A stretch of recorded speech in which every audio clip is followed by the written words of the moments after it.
Thank you for attending our meeting tonight. It's November 1st, 2023. If you'll all please stand and repeat the pledge. To the flag of the United States of America and to the republic which stands, one nation, under God, indivisible, with liberty and justice for all. Thank you. First item on the agenda is approval of minutes. Commissioners, we have two sets of minutes. We'll take them individually. The first set of minutes is from the October 4th, 2023 meeting. Do we have any corrections? I saw none. I didn't see any either. I'll make a motion that we approve the minutes from the October 4th commission meeting. I'll second that. All in favor? Aye. Aye. Motion passes. The next set of minutes is from the October 18th, 2023 meeting. And I didn't see any changes on that. I don't either, so I'll make the motion we accept minutes from October the 18th, 2023. I'll second. We have a motion and a second. All in favor? Aye. Aye. Motion passes. Minutes are approved. Thank you again, Lori, for all the work that you put into those. Item number 2 is Employee of the Month. We'll turn the time over to Kelly Payne for that. Good afternoon, Commissioners. Our November 2023 Employee of the Month is Alex Thane Peasy. She just recently got married, so now we're calling her by all names. So Alex has been employed with Carbon County since 2018. She works out at the rec, and she has had the title of multiple jobs. So Alex is very awesome, and I'm not going to take Aubrey's words, so if you guys would like to join me. She's all right. We'll keep her. Hi, Commissioners. So I nominated Alex. Alex is now our Assistant Director. She was actually our Employee of the Month last year in November. I did not do that on purpose, but hey. At that time, she was our Office Manager, and she has held almost every position at our office. It makes her great at everything that goes on out there. She has a great relationship with our community, and she always tries to put their experience first. She has provided so many opportunities to our local youth over the years. She works to improve our department a little more every day, whether that's cleaning shelves or just, making us laugh. She makes us laugh every day, and she makes work fun, and we're very grateful to have her. Thank you. And she plays the best pranks. She does. She does. That is all. There's that for you. Thank you. You're welcome. Congratulations. Thank you.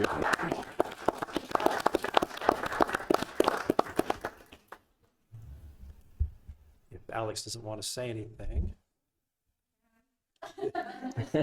Not to put any pressure on you. Yeah, no pressure. No, I'm very thankful for every opportunity I've had at the recreation. I meet so many amazing people, coaches, children, and one of my, I would say, biggest accomplishments is seeing the kids and how happy they are. There's a lot of work that goes, I feel, unnoticed that you don't think about, and when it all comes together and those kids are having fun and they're laughing, or even an event when everybody's come together and they're laughing, it really makes it all worth it. So thank you.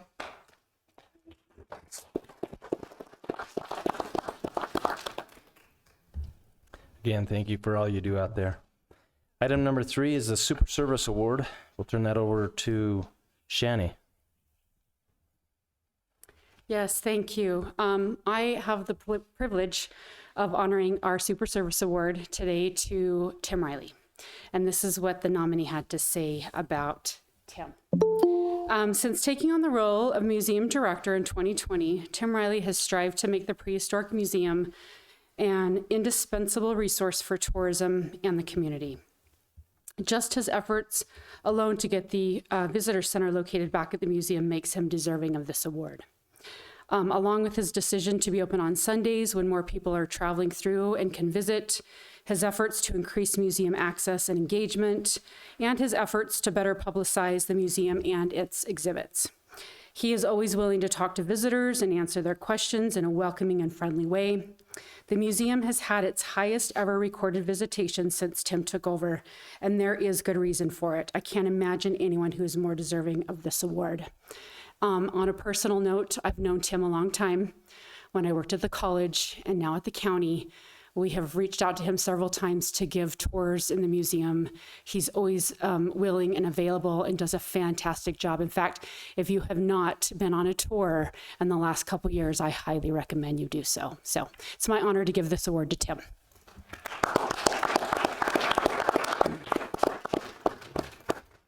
We have a certificate and a couple gift cards. You're welcome to say a few words and then we're going to take a picture. Okay. Okay? Thanks, Shannon. Well, first of all, I'd like to accept this on behalf of all of the museum staff. As you all know, it's not just me down there. There's a whole group of dedicated personnel that care a lot about the museum and the recreational resources of this community. I'd also like to thank the county commissioners for recognizing that importance, whether it be 9 Mile Canyon or Jurassic National Monument or the historic districts in downtown Helper. You guys play a huge role in helping drive tourism into this county, and for people recognizing it's not just a stopover, it's a place you can spend your entire vacation and have a really good time. So I want to say thanks to you guys and thanks to my museum staff as well. Thanks, Tim.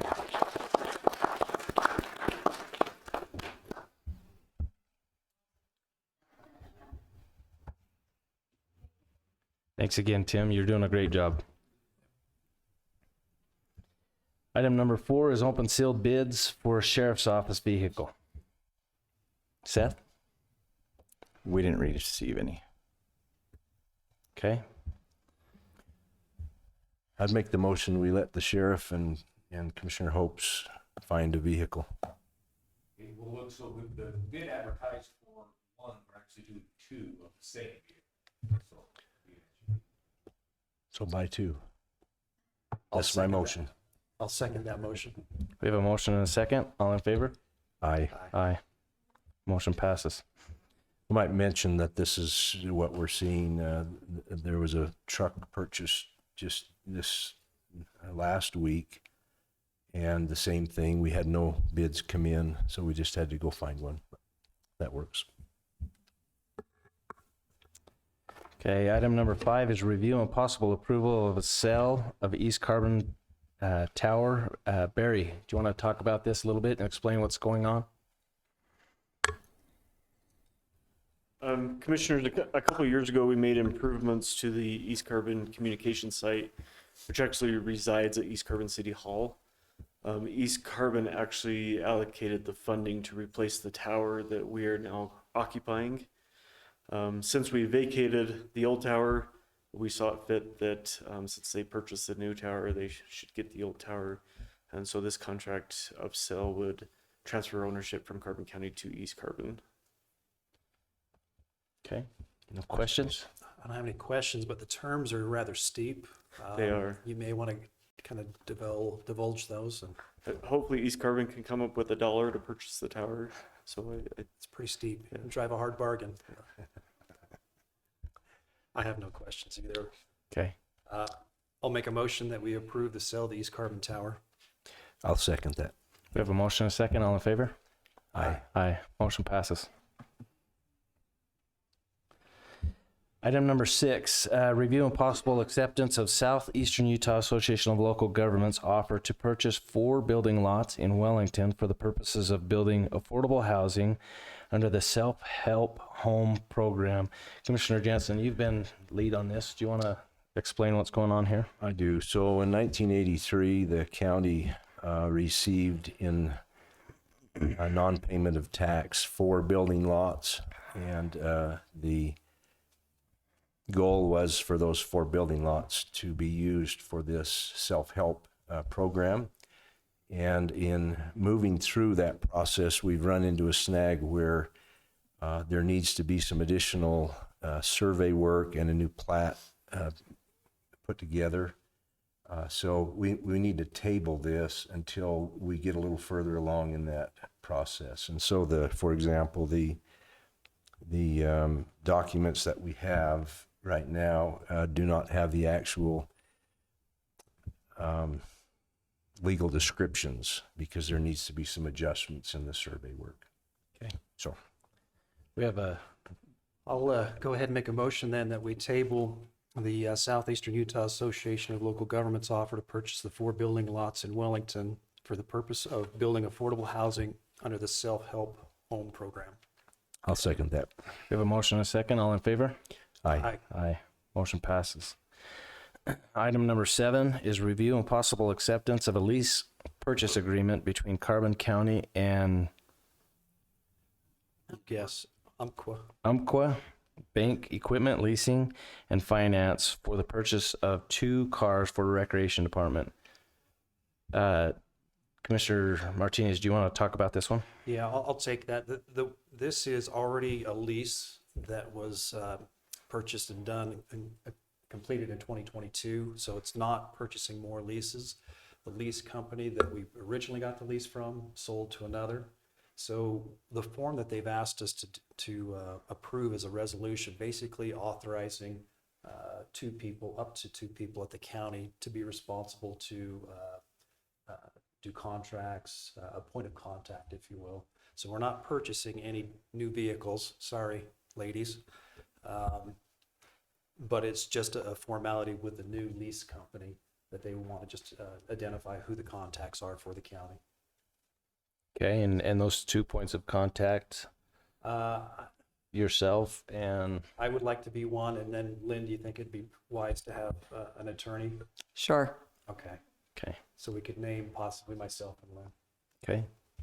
Any other questions? No questions. I'll make the motion that we accept the lease purchase agreement between Carbon County and Umpqua Bank Equipment Leasing and Finance for the purchase of 2 cars for the Recreation Department. We have a motion I'll second. and a second. All in favor? Aye. Aye. Item number 8 is a public hearing to consider possible approval of an emergency request to the Community Impact Board for the purchase of public safety interoperability system. Barry's here, so he can help correct anything that I might mistake here. But so the county and all of the cities are joining together to update our interoperability system. We used to use eForce, and it was compatible with another system that was called FATPOT. The state is actually going to replace FATPOT and link it to their new system. They're upgrading their system to what's called Tyler Technologies. And so the new system will talk to that. But the records management system is what talks to, actually FATPOT talks to dispatch, and then eForce is the record management system. Is that right? Sounds like a Star Wars movie or something. Yeah. Characters. With the state going to Tyler Technologies, we found another cheaper alternative, which is Spillman, offered by Motorola. But it will talk to all of the state systems. So this grant is basically to talk about and receive public information. If people have concerns or have questions about our application to the Community Impact Board, we're actually requesting all grant. It's about just a little over $500,000 grant to replace this emergency system. But there's a potential. They always ask that we put this in there. There's a potential of taking a grant loan mix or a loan, low interest loan. So anything else to add to that? Barry, nothing to add to that? Okay, so at this time, we'll open up the public hearing at 4:45. Anyone that would like to speak to this, please come to the mic, state your name. We need a motion to go into public hearing. Yeah, we should probably take a motion to go into public hearing. Yes. Okay. I'll make the motion that we go into this public hearing to consider and possibly approve an emergency request to the CIB to purchase public safety interoperability system. And I'll second. We have a motion and a second. All in favor? Aye. Aye. We'll now go into public hearing at 4:45. Seeing that no one's eagerly jumping at the opportunity, we'll go ahead and close the public hearing. Make a motion that we close the public hearing. I'll second that. We have a motion and a second. All in favor? Aye. Aye. Thank you. Item number 9, ratification of an agreement between Carbon County and Bradley J. Schofield to provide criminal justice defense representation of eligible clients for criminal cases in the 7th District Court of Carbon County. Commissioners, this is in addition to our public defense agreement that we entered into with all of the cities to provide public defense for indigent individuals in our community. Part of that is that we needed to hire one more criminal defender to be able to handle the load between all of the cities and the county. There's actually 2 contracts here with the same individual. He will do part-time criminal defense for the 7th District Court and part-time defense for the Justice Court. But we'll entertain the 7th District Court first. Any questions? I have none. Okay. I don't have any questions either. And all of this, I guess it's important to know that all of this is being paid for by the state as part of the grant. The counties and the city continue to pay what we paid before, and the state is picking up the additional costs for the additional attorneys. So I'll make the motion that we approve the ratification of the agreement between Carbon County and Bradley J. Schofield to provide criminal public defense representation of eligible clients in criminal cases in the 7th District Court of Carbon County. And I'll second that motion. we have a motion and a second. All in favor? Aye. Aye. Motion passes. And this is the second part of this. This is a ratification of agreement between Carbon County and Bradley J. Schofield for representation of eligible clients in criminal cases in Carbon County Justice Court and East Carbon Justice Court, filed by Helper, Wellington, and East Carbon cities. No questions. I don't have any questions either. I'll go ahead and make a motion that we approve the agreement between Carbon County and Bradley Schofield for representation of the eligible clients in the criminal cases in Carbon County Justice Court and East Carbon Justice Court, filed by Helper, Wellington, and East Carbon cities. I'll second that. We have a motion and a second. All in favor? Aye. Aye. Aye. Motion passes. Okay, item number 11 is response from Assessor Bishop to the June 28th, 2023 corrective action letter and update letter from the State Tax Commission. Prior to your response, I just want to lay out some ground rules. This was given to us by the county attorney. As we move into item number 11 on the agenda, we want to set some ground rules and clarify how we will handle this item. Assessor Bishop has asked to respond to the State Tax Commission's corrective action letter and update letter that we read in the last commission meeting, and which we commented on. At this time, this is the time that he will be allowed to make those comments. We would remind the public that this commission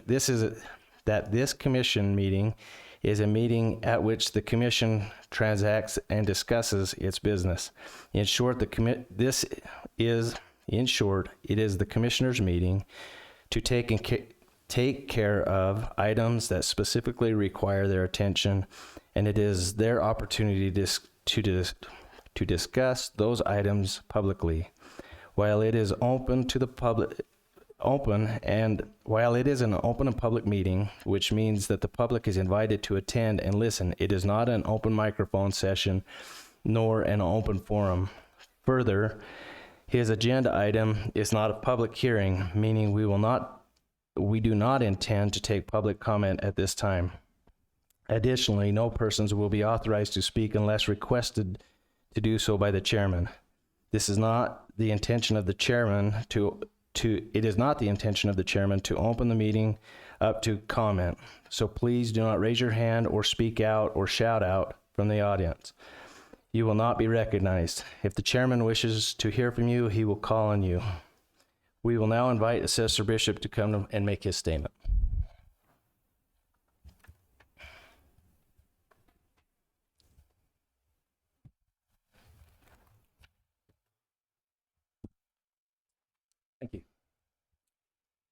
I appreciate the opportunity to address the audit letter that was received in June and read by our local commission during a recent public meeting. The state audit highlighted 5 areas that I will go over in a moment. I would like to address directly 2 comments made in the beginning of the letter that I have received the most attention and comments and questions over. These are, and I quote, "New data was recently come to our attention that may require the involvement of the Office of the Attorney General for further investigation." And a further review of or investigation may be necessary to ensure that Mr. Bishop is not in violation of state laws or appraisal ethics standards. I have learned from the State Tax Commission that no referral has been made to the Attorney General's office. And to the second point, that no violations in ethical standards are taking place. As always, my office is open to review from the State Tax Commission at any time, and I have shared any and all information with them in regards to these matters, and I can continue to commit to do so. Now I would like to address the 5 areas that they highlighted. 1, communication, and ask for assistance to mass adjustment and factoring to the assessment roll before the assessment roll closed. This will ensure the assessor's office and division has sufficient time to review, run error checks, as well as perform data verification to provide a more fair and equitable tax roll. The assessor's office has prepared its annual plan and in order to collect the needed data and to close the tax roll within the time to perform all of these checks. We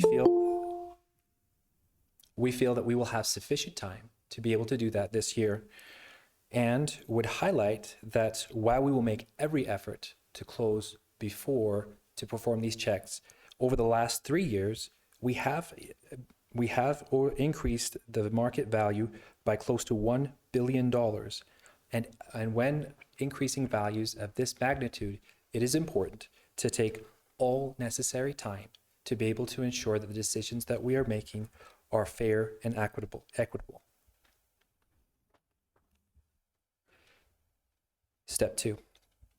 Point 2. Spend all time and energy necessary to learn from the division and their staff of PUMA to better understand how to use the tools in assisting the mass appraisal,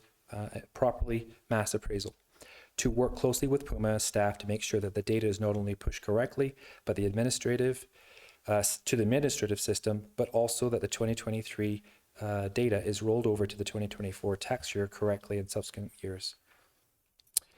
PUMA, the program that we use for collecting data, is under development.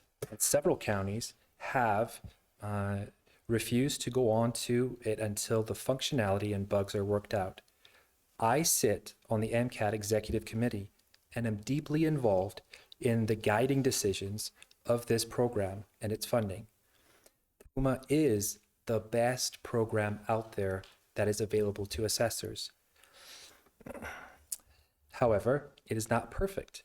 And when PUMA has to integrate its data into outside systems, in our case, it's coins, errors can occur. And currently, there are no data validations between these 2 systems, meaning that once data is sent from the PUMA system, there is no confirmation that the updated values have taken place.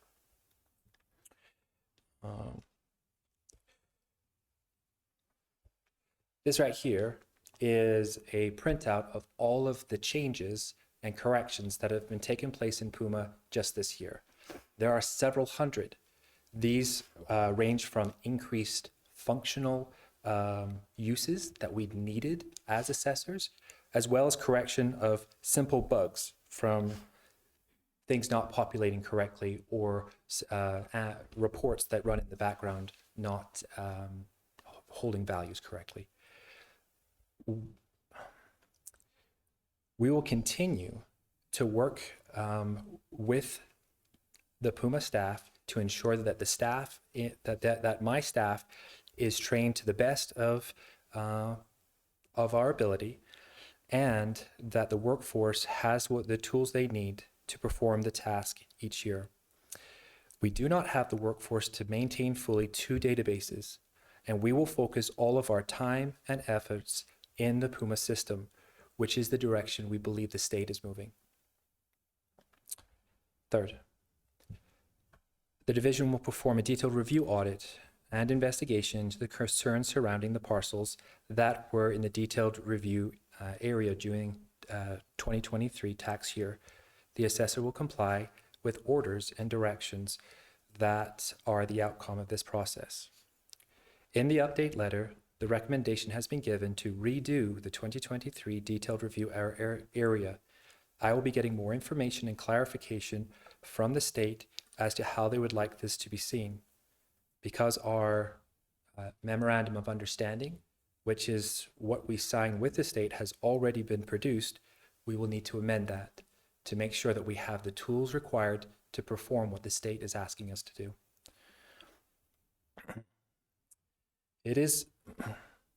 I thought it strange that after the tax commission came in and made changes to the values in 2023, that they would then direct us to make a complete review of 2023, essentially saying that at this time, they're not even confident with the numbers that they came up with. 4, the assessor will come into compliance by obtaining his certified general appraiser license or become designated by the state to appraise non-residential properties. If this is not a viable option, the county will need to contract with a certified appraiser to complete the appraisal of non-residential properties.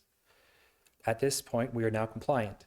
The county has contracted with Lix Evaluations. It is important to note that at no time has the county ever had the ability to do their own commercial appraisal work, and it has been hired out to an outside company in each instance. My aim in getting the commercial appraiser's license is to eliminate this as an outside expense. Last year, I enrolled in every class needed to obtain this license that is put on by the State Tax Commission, but each class was canceled due to lack of participation. I was pointed from the state to the classes that would be held this year, and which I have signed up, enrolled, been taking, and I'm passing. 5, the assessor will need to ensure that he or one of his employees is able to obtain designation from the state of Utah that will allow the office to appraise and audit business personal property under their jurisdiction. This point is now compliant. Both myself and my chief deputy have obtained this certification. The state knows that it takes around a year to obtain this designation just based on the classes and the demonstration that must be performed.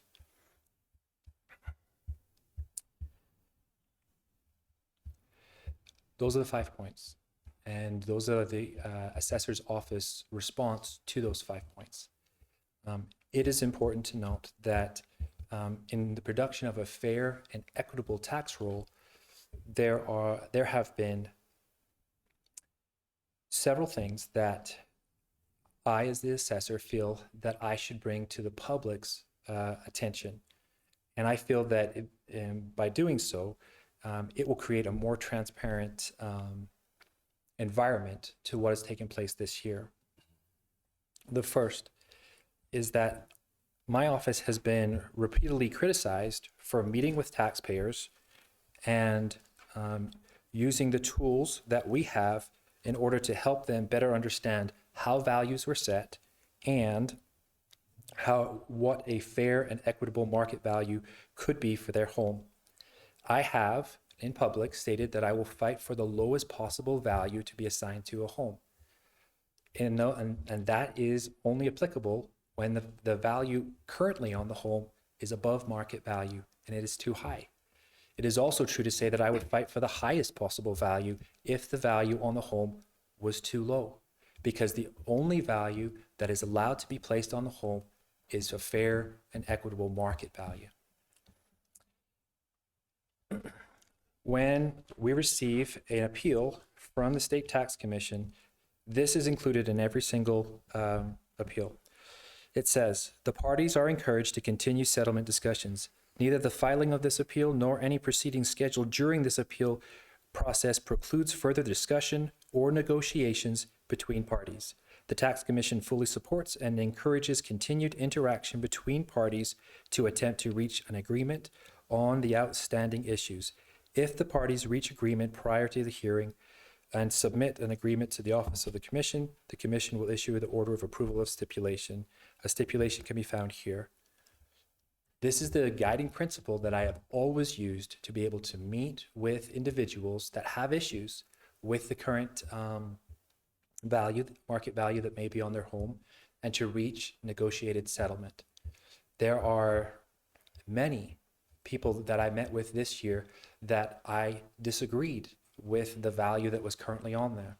There are some that I did agree with the value, defended it, and we have a whole binder of people that we just simply told them, we do not recommend a change in your market value. In that regards, I believe that we do fall under the our obligation to be fair and impartial. Okay, so I got 3 other things. And okay, the next point that I'd like to raise is that not all taxpayers are being treated the same. Most taxpayers have been repeatedly sent to my office and have been told that there is nothing that other offices can do to them. However, today, the American Legion came in and raised a concern to our treasurer that they should be tax exempt. Today, the treasurer unlocked the tax roll, changed the status to exempt, and then closed the tax roll again. After that was done, I then received a PT10 form asking it to sign and process it. The American Tax Legion does good work, but their building, they rent to a private business. The assessor's office does not support when a charity has a piece of real property that they are renting privately, and so it should not be tax exempt. The fact that the treasurer had the ability today to unlock the tax roll, change the taxable status, and then close the tax roll means that there is 2 tracks: people who have come in and are being told they cannot be helped, and others who are coming in and immediately having their concerns addressed. It's inappropriate. It's like no one in the county has the authority to do what the treasurer did today. Okay. Point number 2. I am increasingly concerned that the way that new growth has been calculated in this year is inflated. CRAs should not be calculated into new growth until after the CRA is completed, and I cannot see anywhere that project area new growth is being taken out. The Tax Commission give a handout to highlight what I mean by this and why it matters. This right here is the handout, and this is where I just copied that right out there, where the CRAs, when it's ended, becomes new growth. Why is that important? There are several large entities that are under CRAs, Bar Choice for one. That means that the new facility that was built, the new factory, should not have been considered new growth until after its completion of the CRA many years from now. By taking the new growth this year, taxing entities and the budgets would have been increased or inflated inappropriately. Point number 3. This year, our local commission did invite the state to come down and conduct an audit. The resulting of that audit made a disproportionate amount of market value to be placed into one area in the county. We received over 880 appeals that are being processed, and that roughly works out to about 5% of the county.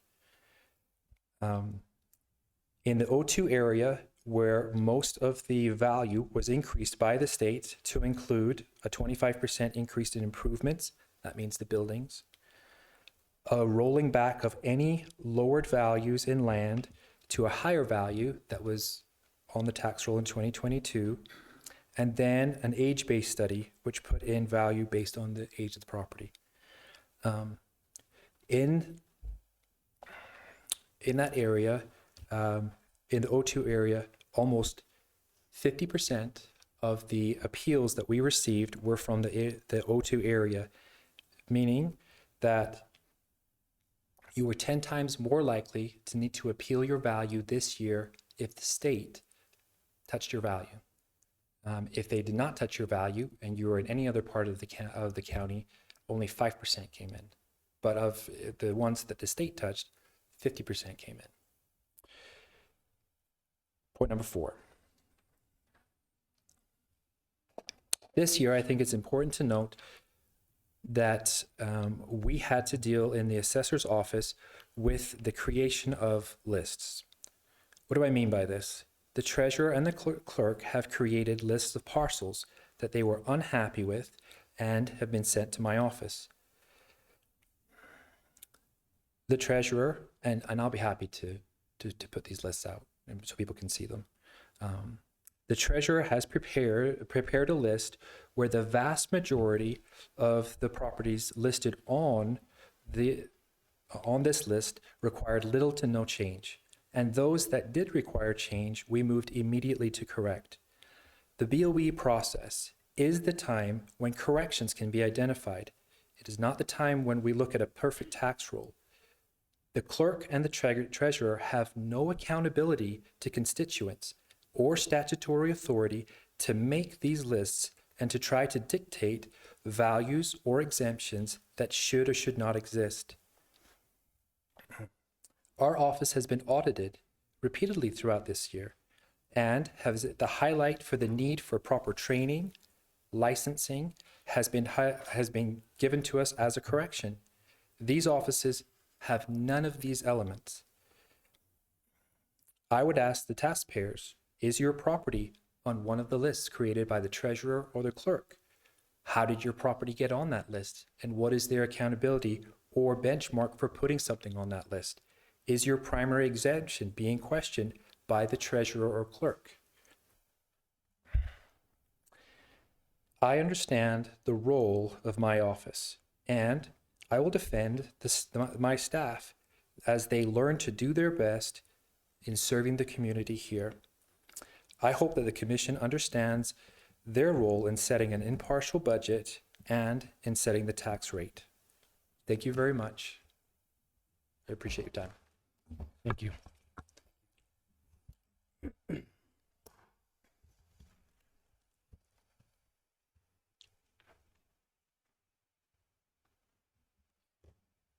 you want to start? Yeah, I'll start. Mr. Bishop has spent this entire time talking about a narrow window of time between June 2nd of this year and today. What I want to do is explain what has happened since he took office 2 years and 10 months ago. When he came in office, it was rumored that he had a private appraisal business and that he did not intend to be at work here very much. He was talked to, and it was brought up, the worry that we had. And for 2.5 years, he just didn't come to work very much. He left his staff unattended. People who came in, citizens that wanted to talk to him, were not able to talk to him. They would go to every other department trying to figure out what they could do, including the three of us. He was talked to 4 times in a very formal setting about that. And he informed us that we were not his boss, and he was going to do what he wanted. And so that continued until June of this year. when there was another meeting held that prompted us to become very concerned about, let me back up, within a year and a half or so, his entire staff left the county.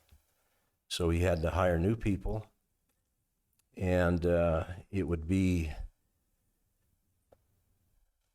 reasonable to think that with new staff, Mr. Bishop should have been in that office a lot, training, double checking their work, making sure that there wasn't mistakes. So when May 22nd rolled around of this year and the tax rolls were not closed, Mr. Bishop had not been in the office and wanted an extension on closing the rolls, red flags begin to go up because there are deadlines. His deadline of May 22nd to close the tax rolls, if it is not done, that affects the clerk's office, who has to send out the tax notice to everybody to review, to look to see if that's accurate, and if it's not, the process of signing up for BOE is in place. The commission has to set the tax rate, which gets pushed back. All of the taxing entities, the school district, Price River Water Improvement District, the Water Conservancy District, and all of the other taxing entities are waiting for their numbers. And then the BOE process has to be set up so that those who have discrepancies in their opinion of the rate or the value of their properties can have a chance to come in and go through that process. And Mr. Bishop explained that. There's several ways that can be done. Mr. Bishop met with most of those people personally. I might make mention that there are, in our information, there are 913 people who signed up for BOE or came in and met with Mr. Bishop through that process, and which really is unprecedented. This is not normal. As the state got involved and came down in June to try to figure out all the mistakes that were being picked up, and we all became very concerned about the values that the taxpayers had on their taxes, particularly the commercial appraisals that Mr. Bishop did without the licensing. And there were huge inconsistencies. And so between June 2nd, when Mr. Bishop closed the tax rolls the first time, those were his numbers. No one had any input in those numbers. The tax rolls were closed a second time on June 16th. And between the time of the first closing on June 2nd and the closing on June 16th, there were adjustments made. So if you live in Price City, you paid less tax than you did last year. But in the county and other places throughout the county, the amount of tax you paid went up. So there was huge concerns, and we because he had not been in the office, we brought the state in, and the state did their investigation, and their comment is this is unprecedented. They have never seen anything like it. And every time they went looking on one thing, they found 10 more problems. So this is the part that the public needs to understand, is the history of why there was some questions asked by us and everyone. That's the root of this problem here. And Mr. Bishop, in June, finally made a commitment that he would be in this office 40 hours a week, which has not occurred. So I'll pass it off, Tony. I echo a lot of what Commissioner Jensen said. We we've tried to build a culture here, the commission has. We've tried to knock down some silos that were in here, some kingdoms that were established. We've been pretty successful at doing that. You don't have to ask us, ask the employees that are still here if there's been a difference. We've tried to establish a good culture here, a working culture, not an individual group or a segregated department that's on its own. We talk about leadership and owning things and trying to make things correct. It's interesting that most of the folks here will admit, hey, I made a mistake, how do we fix it? I don't know that I've heard those comments come out of the assessor. Everything is twisted, that it's not their fault, it's the commission's fault, it's the other elected officials, it's the state, it's the other assessors, it's everybody else's fault. But leaders don't do that.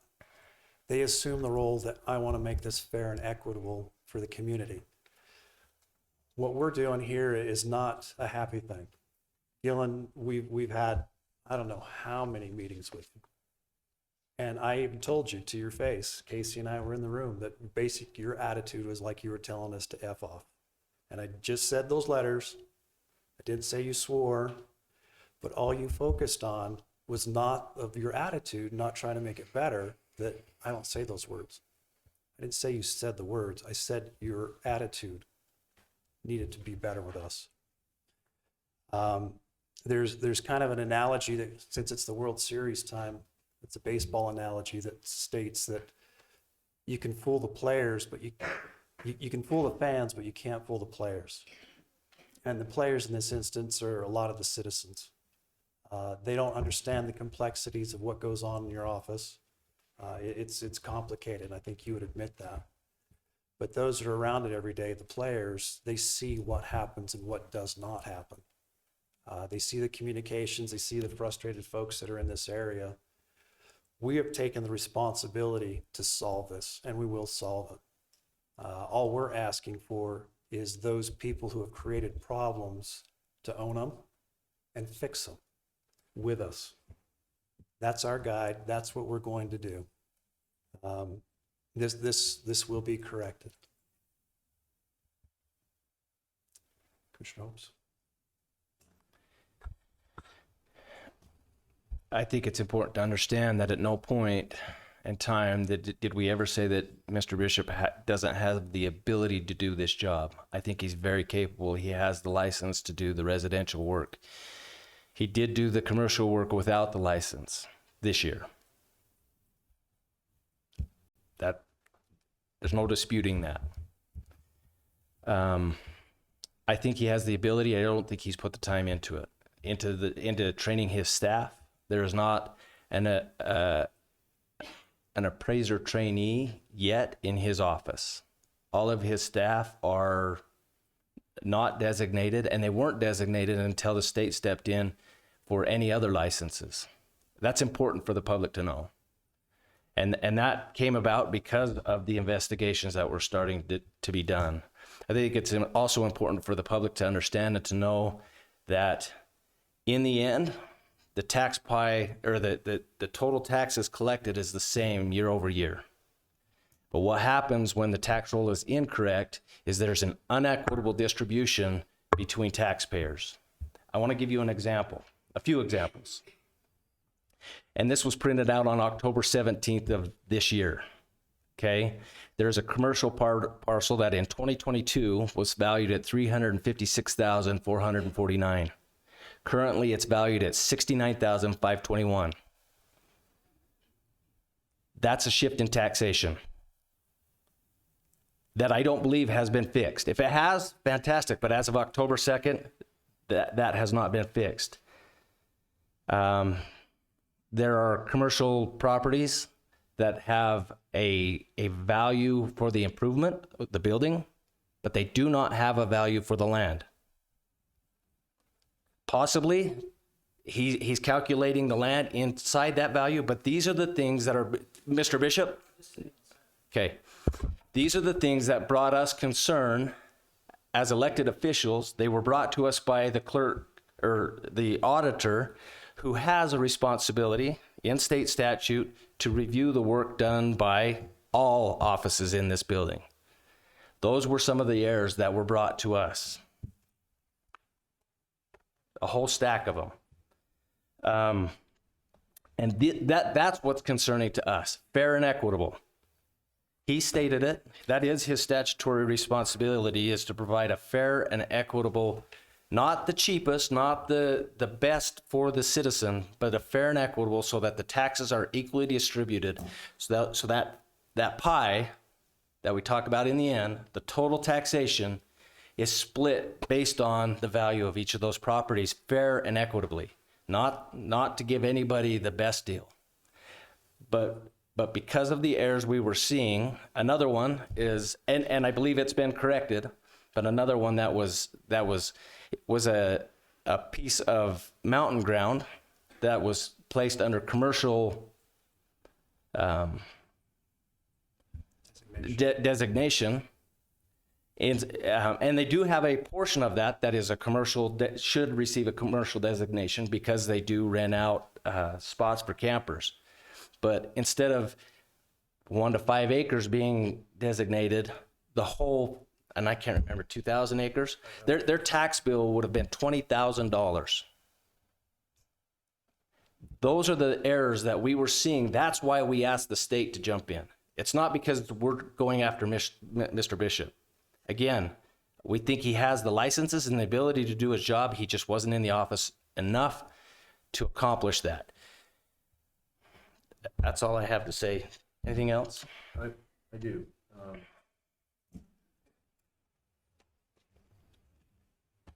The 913 adjustments were BOE folks that came through. I'll take you back to June 2nd when Mr. Bishop closed his tax rolls the first time. Those were all his numbers.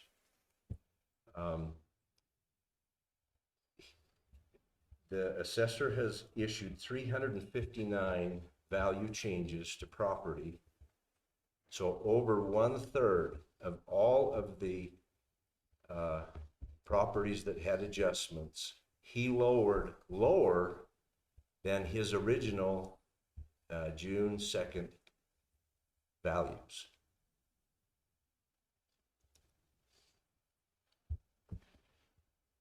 So we have a lot of people that are very, very happy with him, and I understand why. It's pretty good when you can get your values lowered. But he didn't even defend his own numbers. And people were coming in so fast to get values changed, and he gave them way too much. Now, another thing, that 251 of those 930 are ones that were not in that area where the state raised the amount. And quite a few of those are lower than your original values. So we've lost value. You've made the claim that it can be made up over the next 3 years, which is accurate.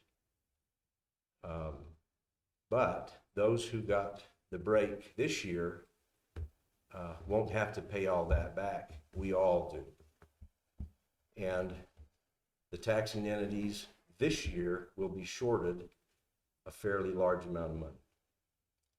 So, and I think the other thing, you did not make the comment here about who made those changes, but you have made the comment that it was us. In front of everybody here, you said it was the state, which is accurate. We did not change the values. The state did, not us. And you've told a lot of people that we did it. And we've had lots of people come in and talk to us personally about that experience they had with you. Inappropriate. No.